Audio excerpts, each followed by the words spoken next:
आज अत्यंत आनंदाची गोष्ट आहे। मेट्रो 3 जी देशातली सर्वात लांब सिंगल अंडरग्राउंड मेट्रो लाईन आहे, तिचा टप्पा 2A हा आपण सुरू करतो आहोत। आपल्याला कल्पना आहे की कफ परेड पासून आरे सिप्स पर्यंत एकूण 33 किलोमीटरची याची लांबी आहे। या लांबीपैकी मागच्या काळामध्ये जवळपास 13 किलोमीटरची लांबी आपण सुरू केली होती आणि आज 9 किलोमीटरची लांबी त्याची आपण सुरू करतो आहोत आणि बीकेसी पासून तर आचार्य अत्रे चौकापर्यंत 9 किलोमीटरचा मेट्रो 3चा पल्ला आज जनतेकरता लोकांकरता खुला होतोय। उद्या सकाळपासून याचे ऑपरेशन्स हे नियमित सर्वांकरता सुरू असतील। देशाचे प्रधानमंत्री माननीय नरेंद्र मोदीजी यांच्या नेतृत्वात महाराष्ट्रात आणि देशामध्ये मोठं नेटवर्क मेट्रोचं सुरू झालं आणि विशेषतः ही जी मेट्रो 3ची लाईन आहे, जिचं काम आपण 2017 साली सुरू केलं, अतिशय वेगानं हे काम झालेलं आहे। मध्ये 2.5 वर्ष काही अडचणी त्याच्यामध्ये होत्या, ते आपल्याला ज्ञात आहेत। मेट्रो शेडचा देखील वाद झालेला आपल्याला ज्ञात आहे। पण या सगळ्या अडचणींना पार करून आता आपली ही मेट्रो अंतिम टप्प्यात पोहोचलेली आहे आणि आता त्याचा जो उरलेला भाग आहे म्हणजे आचार्य अत्रे चौकापासून तर कफ परेड पर्यंत हा भाग देखील ऑगस्ट महिन्यामध्ये जनतेकरता उपलब्ध करून दिला जाईल, त्याचे लोकार्पण केलं जाईल। अशा प्रकारचा प्रयत्न किंवा अशा प्रकारचा निर्धार आमचा आहे आणि त्यावेळी पुन्हा एकदा देशाच्या माननीय पंतप्रधान महोदयांना या ठिकाणी आम्ही निमंत्रित करू। ही जी मेट्रो आहे ही इंजिनिअरिंग मार्वल आहे। आता आपण ज्या रूटवर आलो त्या रूटवर आपण मिठी नदीच्या खालून आलेलो आहे। म्हणजे आपला जो टनेल आहे तो मिठी नदीच्या खालून आलेला टनेल आहे आणि आपण बघितलं असेल तर अगदी गिरगाव सारख्या कंजेस्टेड एरियामध्ये देखील या मेट्रोने आपलं काम आता जवळजवळ पूर्ण केलेलं आहे। 2 स्टेशनचं काम जे आहे ते अंतिम टप्प्यात आहे, ते झालं की पूर्ण मेट्रो खुली होईल। विशेषतः आतापर्यंत जेवढा मेट्रोचा भाग खुला झालेला आहे त्याला चांगला प्रतिसाद आहे, रायडरशिप वाढते आहे आणि एंड टू एंड जेव्हा मेट्रो होईल त्यावेळी रायडरशिप अजून वेगानं या ठिकाणी वाढेल। एकूण 26 स्टेशन्स या संपूर्ण मार्गावर आहेत आणि या 26 स्टेशन्सचं जर आपण बघितलं तर अतिशय स्टेट ऑफ आर्ट अशा प्रकारचे स्टेशन्स तयार केलेले आहेत। अनेक स्टेशन्सला मल्टिपल एंट्री दिलेली आहे, त्यामुळे कुठेही कंजेशन होणार नाही, लोकांची सुविधा होईल अशा प्रकारचा प्रयत्न आहे। विशेषतः मेट्रो 3 ही आपलं जे एअरपोर्ट आहे त्याच्याकरता देखील अत्यंत सुविधापूर्ण अशा प्रकारची ही मेट्रो 3 असणार आहे। त्याला अजून तिथलं काही बांधकाम चाललं आहे, त्यामुळे मेट्रो तर आता सुरू होऊन जाईल, पण लोकांना जी सीमलेस कनेक्टिव्हिटी मिळायची आहे त्याला थोडा काळ लागेल। तोपर्यंत शटल सर्व्हिस ही आपण उपलब्ध करून देऊ, जेणेकरून मेट्रोनेच एअरपोर्टवर लोकांना जाता येईल अशा प्रकारचा आपला प्रयत्न या ठिकाणी असणार आहे। मुंबईतल्या इतर मेट्रोही अत्यंत वेगाने पूर्ण करण्याचं काम आपण करतो आहोत। आपल्याला कल्पना आहे की 2022 साली पुन्हा जेव्हा आपलं सरकार आलं शिंदे साहेबांच्या नेतृत्वात त्यावेळी आपण सगळ्या प्रकल्पांना वेग दिला आणि आता आपला प्रयत्न आहे की यावर्षी आणि पुढच्या वर्षीपर्यंत 50 किलोमीटर ॲडिशन हे आपल्याला करायची आहे। त्याच्या पुढच्या वर्षी अजून 50 किलोमीटरची ॲडिशन आपल्याला करायची आहे, जेणेकरून हे संपूर्ण MMR रिजन जे आहे हे योग्य प्रकारे आपल्याला त्या ठिकाणी पब्लिक ट्रान्सपोर्टनी जोडता येईल। एक अजून मला चांगली गोष्ट आपल्याला सांगायची आहे की आपण सिंगल प्लॅटफॉर्म सिंगल तिकीट अशा प्रकारचा जो एक निर्णय केला होता की सर्व प्रकारचे मोड्स ऑफ ट्रान्सपोर्टेशन, मग ती मेट्रो असेल, ती सबअर्बन रेल्वे असेल, ती बेस्टची बस असेल, मोनो असेल, सगळ्या प्रकारच्या ज्या काही ट्रान्सपोर्टेशन सिस्टीम आहेत या एका तिकिटावर आणि ते तिकीट एकाच प्लॅटफॉर्मवर आपल्याला घेता आलं पाहिजे, अशा प्रकारचा जो आपला प्रयोग होता तो यशस्वी झालेला आहे। त्याच्यामध्ये रोल आउट करून आता त्याचं ट्रायल चाललेलं आहे। हे ट्रायल पूर्ण झालं की तो कमर्शियली आपण रोल आउट करू, त्यामुळे मुंबईकरांना एंड टू एंड सोल्युशन मिळेल।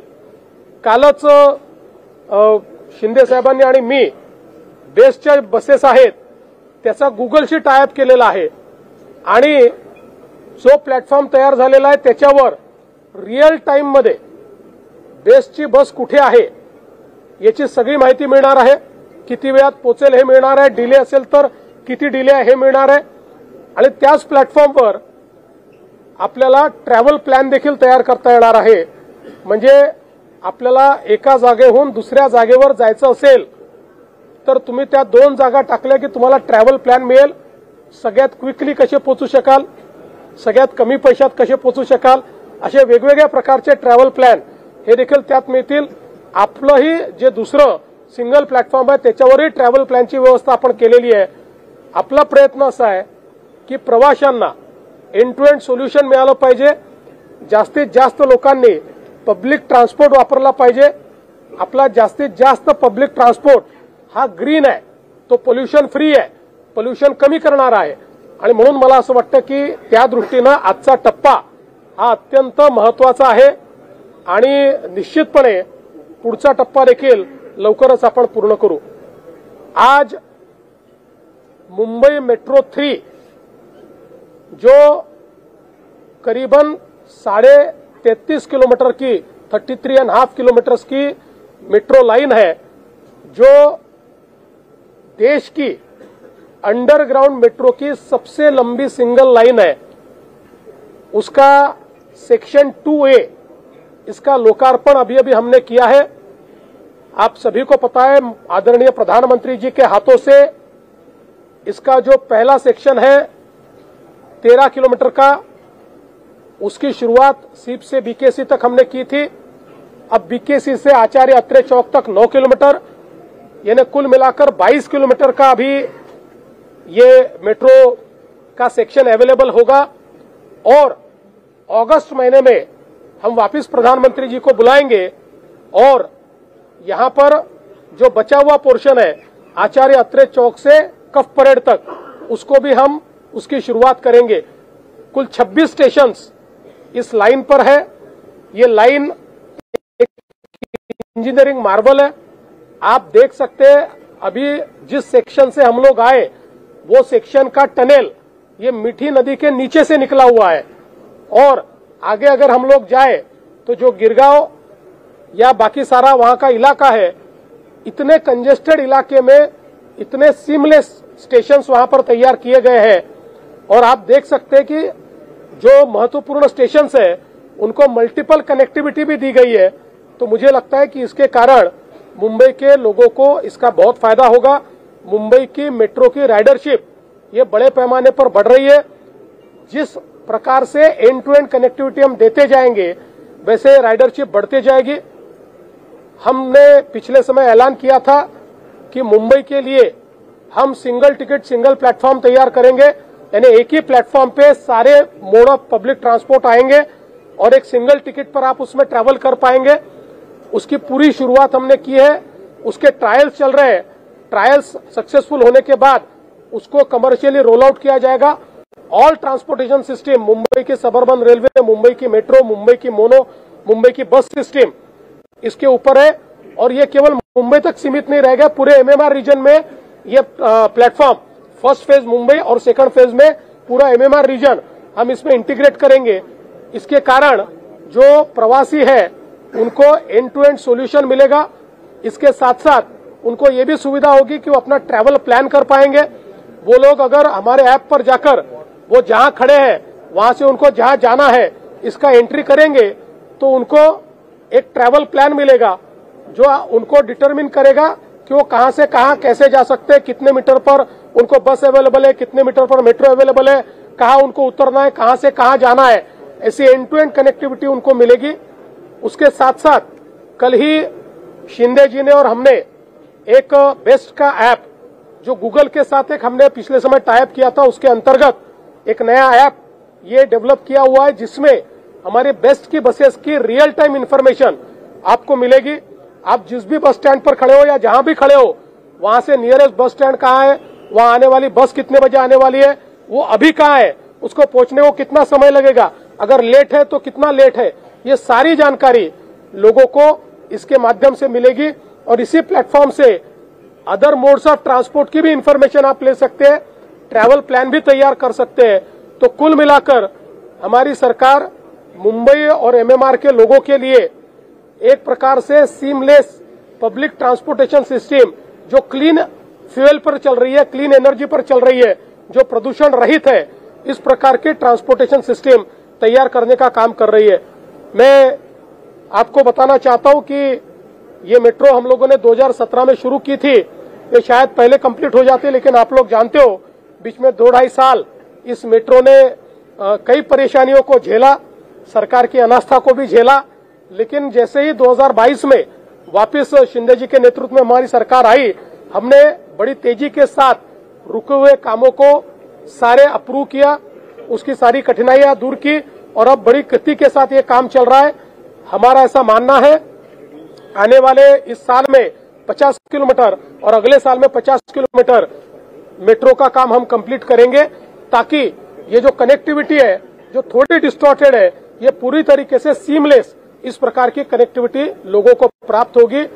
मैं हमारी जो MMRCL है, मुंबई मेट्रो रेल कॉरपोरेशन, जिसने ये बहुत ही डिफिकल्ट काम यहां पर करके दिखाया है, उसकी एमडी हमारी अश्विनी भिड़े जी यहां पर मौजूद है, सारे हमारे प्रमुख अधिकारी यहां पर मौजूद है। मैं उनका बहुत बहुत अभिनंदन करना चाहता हूं, उनको बधाई देना चाहता हूं। और साथ में हमारे जापान के काउंसिल जनरल भी यहां पर है। इसके लिए जापान सरकार के जायका ने हमको जो आर्थिक मदद दी उसके लिए हम उनका भी आभार व्यक्त करना चाहते हैं। जब ये प्रोजेक्ट कंप्लीट होगा तो तकरीबन इसके ऊपर 37,000 करोड़ रुपया हम लोग खर्चा कर रहे हैं, जिसके लिए एक बड़ी मदद हमको जायका ने दी हुई है, इसलिए उनका भी मैं आभार व्यक्त करता हूं।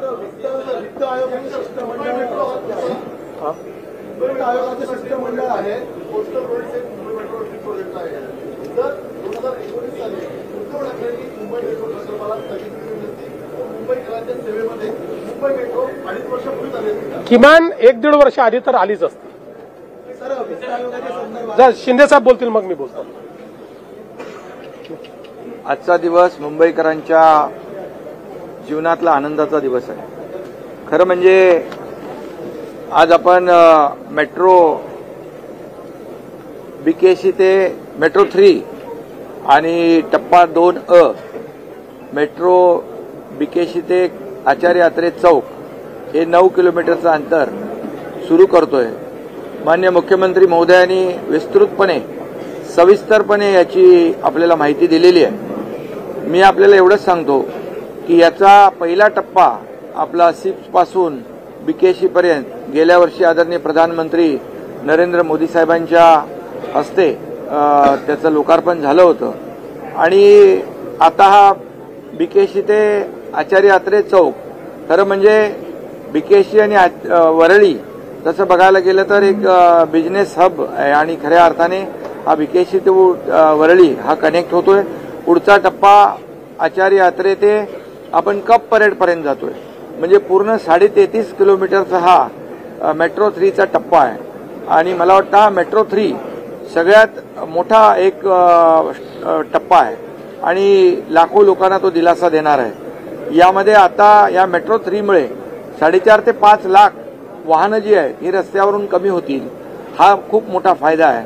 मोठ्या प्रमाणावर इंधन वाचेल, मोठ्या प्रमाणावर वेळ वाचेल. आता इथं बीकेसी ते वरळी 15 मिनिटांमध्ये आपण पोहोचू, ज्याला आपल्याला माहित आहे, तुम्ही पण जाता रोज, आणि त्यामुळे हे वेळेमध्ये बचत होईल. आणि हा पूर्ण 33.5 किलोमीटर हा जो काही जवळपास 1 तासाच्या आतमध्ये हा पूर्ण कंप्लीट झाल्यानंतर 1 तासापेक्षा कमी त्याचं वेळ लागेल. आणि खऱ्या अर्थाने मग आपल्याला सगळ्यांना शेवटी माणसाचा वेळ महत्वाचा आहे, इंधन वाचेल, प्रदूषण कमी होईल आणि या सगळ्याच गोष्टी इथून सगळ्यांना फायद्याच्या होतील. बीकेसीमधल्या राहणाऱ्या लोकांना देखील खूप फायदा होईल. जसं मुख्यमंत्री म्हणाले, बीकेसीला लागून आहे ना, की जेव्हा अगोदर 2017ला सुरू झाला, मुख्यमंत्री देवेंद्रजी होते आणि नंतर महाविकास आघाडी आली आणि मग तो टप्पाच बंद झाला. आणि मलाही सांगितलं की आता तुम्ही हा टप्पा थांबवा. मी नगरविकास मंत्री होतो, पण मला या प्रकल्पाची किती गरज आहे, प्रकल्प किती महत्वाचा आहे, मी काय ते थांबवलं नाही. हे थांबवलं असतं तर आता हे आपण उद्घाटन करू शकलो नसतो, पण मी ते सुरूच ठेवलं. आणि स्पीड ब्रेकर बऱ्याच ठिकाणी घातले, पण आम्ही काही ठिकाणी स्पीड ब्रेकर उघडून टाकले. पण आज मला आनंद आहे, जाऊ द्या गमतीचा भाग सोडा, परंतु हा मेट्रो 3 हा प्रकल्प मुंबईसाठी, मुंबईकरांसाठी अतिशय महत्वाचा आहे. यामुळे आणि मुंबई MMR मध्ये देशातलं सगळ्यात जास्त मोठं नेटवर्क मेट्रोचं मुंबई MMR मध्ये आहे. जसं मुख्यमंत्री महोदय म्हणाले, आम्ही 50 किलोमीटर आणखी वाढवणार आहे, पुन्हा 50 किलोमीटर वाढवणार, अशी ह्याचं जे काय जशी लोकांची गरज आहे ती गरज ओळखून आपण हे मेट्रोचं काम करतोय. आणि मला आणि आपल्या सगळ्यांना आनंद आहे की हा पूर्णपणे अंडरग्राऊंड आहे. म्हणजे रस्त्यावरची ट्रॅफिक कमी करण्याचा जो काही उद्देश आपला आहे तो या मेट्रो 3 मुळे सफल होतोय. आणि या मेट्रोमध्ये आम्ही बसलो त्यावेळेस बिलकुल व्हायब्रेशन नाही, आवाज नाही, ॲडव्हान्स टेक्नॉलॉजी. आपल्या भिडे मॅडम मला म्हणाल्या की अतिशय ॲडव्हान्स टेक्नॉलॉजीचा वापर केलेला आहे. आमचे सर्व टीमचे लोक आहेत, जपानचे कॉन्सुलेट जनरल आहेत, आणि या सगळ्यांच्या माध्यमातून खऱ्या अर्थाने, आणि मगाशी मुख्यमंत्री महोदय म्हणाले, हे मिठी नदीच्या खालून जातोय, त्यामुळे वरती ट्रॅफिकला कुठलाही त्रास न होता हा कंप्लीट मेट्रो नेटवर्क जेव्हा आमचं 337 किलोमीटर किंवा एंड टू एंड आम्ही कनेक्टिव्हिटी दिल्यानंतर जी रस्त्यावरची ट्रॅफिक आहे ती जवळपास 50% जास्त कमी होईल, प्रदूषण कमी होईल, लोकांचा वेळ वाचेल, तुमचाही वेळ वाचेल, तुम्हाला बातम्या देखील लवकर देता येतील, मंत्रालयात देखील लवकर इफिशियंटली काम करता येईल, आणि म्हणून लोकांना घरी देखील लवकर जाता येईल, घरच्या लोकांना देखील जास्त वेळ देता येईल. आणि म्हणून मेट्रो हा प्रकल्प मुंबईकरांना वरदान ठरलेला आहे. सुरुवात झाली देवेंद्रजींच्या मुख्यमंत्रीच्या काळात 2017 मध्ये, त्याच्यात थोडासा गडबड झाली. हा, त्यांनी तर बसावं ना, त्यांचं तिकीट पण आम्हीच काढू. हा, आणि उद्यापासून त्यांनी प्रवासाला सुरुवात करावी. आता प्रवास करायला तर आम्ही त्यांना लावलेलंच आहे सगळीकडे. त्यामुळे हा मुंबईकरांना वरदान ठरणारा हा मेट्रो प्रकल्प आहे. जसं मुख्यमंत्री महोदय म्हणाले की आम्ही पुढच्या टप्प्यात आदरणीय देशाचे प्रधानमंत्री नरेंद्र मोदीजींच्या हस्ते ऑगस्टमध्ये हा कंप्लीट टप्पा पूर्ण होईल. आणि खऱ्या अर्थाने मेट्रो 3 हा सगळ्यात महत्वाकांक्षी आणि अंडरग्राऊंड हा मेट्रो प्रकल्प आहे. 27 स्टेशन आहे त्याच्यात, मग 26च्या 26 अंडरग्राऊंड आहे, एकच मला वाटतं वरून आहे. आणि आपण पाहतो हे स्टेशन देखील, हे मला वाटतं मेट्रोच्या सगळ्यात मोठं स्टेशन आहे हे बीकेसी नाही, हे नाही, म्हणजे तेच आपण सुरू केलं. बीकेसी जे स्टेशन आहे जिथून सुरुवात केली ते देखील मोठं ठेवलेलं आहे, समजून जा तुम्ही. त्यामुळे आजच्या या मेट्रोच्या बीकेसी ते आचार्य अत्रे चौक या प्रकल्पाला मी खूप खूप शुभेच्छा देतो. आणि अश्विनी भिडे मॅडम आहेत, बाकी सर्व आमचे इतर अधिकारी आहेत, जायका आहे, ज्यांनी हा मेट्रो प्रकल्प उभा करतोय. क्या कंपनी का नाम है? टाटा ITD. त्यांनाही धन्यवाद दिले पाहिजे की अतिशय चांगलं काम केलंय. मार्वल काम आहे, सुपर काम आहे, आणि असंच काम या मेट्रोचं होत राहील आणि मुंबईकरांना मोठा दिलासा मिळत राहील. वित्त आयोगाचं शिष्टमंडळ महाराष्ट्राला होतं. अशा आज तुम्ही मेट्रो कोस्टल अशा महत्वाच्या प्रकल्पांसाठी अतिरिक्त निधीची मागणी एमएमआरसाठी केली होती. नेमकी काय मागणी आहे? एकतर पहिल्यांदा वित्त आयोगाचे जे अध्यक्ष आहेत श्री अरविंद पानगडियाजी यांनी महाराष्ट्रामध्ये जे काही आपले इन्फ्रास्ट्रक्चरचे कामं झाले त्याच्याबद्दल समाधान व्यक्त केलेलं आहे आणि आम्ही एमएमआर हा जो काही हब तयार आपण करतोय त्याकरता अतिरिक्त निधीची मागणी केली आहे. अर्थात आता ते किती निधी देणार हे आज कोणीच सांगत नसतं. त्यांचा रिपोर्ट येईल त्यावेळेस हे लक्षात येईल. सर एक सवाल आपसे मौका दूसरा है, लेकिन सवाल मैं कॉन्फ्लिक्ट को लेकर सवाल कर रहा हूं. महाराष्ट्र की एक बहुत बड़ी कोस्टल बेल्ट है जो इंटरनेशनल वाटर से शिप को शेयर करती है. कैसे आप ये कोस्टल सिक्योरिटी को इंश्योर कर रहे हैं जो रिसेंट कॉन्फ्लिक्ट चल रहा है इंडिया वर्सेस पाकिस्तान? देखिए, अभी चाहे वो पुलिस हो, चाहे कोस्ट गार्ड हो, चाहे नेवी हो, सारे लोग अलर्ट मोड पर है. रेगुलर एक्सरसाइजेस चलती है, उसके एसओपीज तय है, उसके अनुसार जो आपके वॉरबुक होते हैं उसके अनुसार जो जो भी चीजें करनी जरूरी है वो सारी चीजें हमने की है. अभी इसके बाद एक हमारे इंटरनल सिक्योरिटी के दृष्टि से भी हम लोग एक जायजा लेने वाले हैं. एक मीटिंग भी हम लोगों ने बुलाई हुई है, तो हम लोग पूरे अलर्ट मोड पर हैं. असं आहे की आपल्याकडे पोलीस असतील, कोस्ट गार्ड असेल किंवा नेव्ही असेल, हे रेग्युलर एक्सरसाइजेस करतात. याचं जे वॉरबुक आहे किंवा एसओपीज आहेत त्या नीट फॉलो होत आहेत. पूर्ण अलर्ट मोडवर आपण आहोत आणि आज दुपारी इंटरनल सिक्युरिटीच्या संदर्भात आढावा घेण्याकरता एक बैठक देखील आपण ठेवलेली आहे.